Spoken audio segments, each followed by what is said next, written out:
గుడులు పెరిగాయి కానీ గుణాలు పెరిగాయా అన్నది ఒక ప్రశ్న. నేటి మనిషి దేవుణ్ణి గోడపై వేలాడుతున్న ఫోటోలో చూస్తున్నాడు. నాటి మనిషి ప్రకృతిలో ప్రతి శ్వాసలో దైవత్వాన్ని అనుభవించాడు. ప్రకృతిలో దైవత్వాన్ని అతను చూశారు.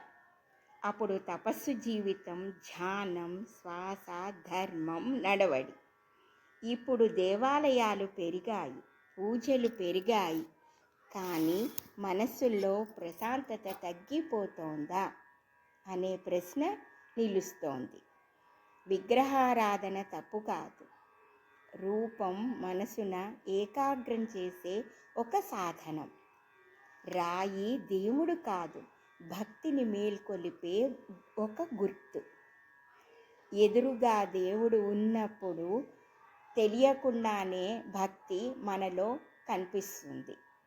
స్వామి వివేకానంద చెప్పినట్లు విగ్రహాన్ని దేవుడిగా కాదు, దేవుణ్ణి గుర్తు చేసే సాధనంగా చూడాలి.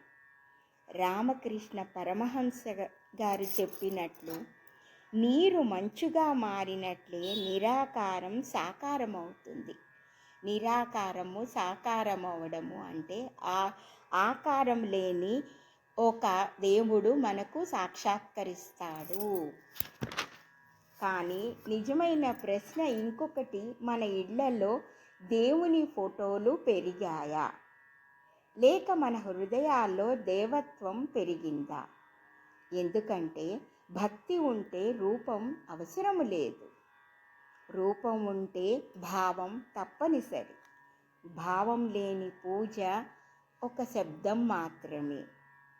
దేవుణ్ణి వెతకడం ముందు మనిషితనాన్ని, మంచితనాన్ని నిలబెట్టుకోగలిగితే అదే నిజమైన ఆరాధన.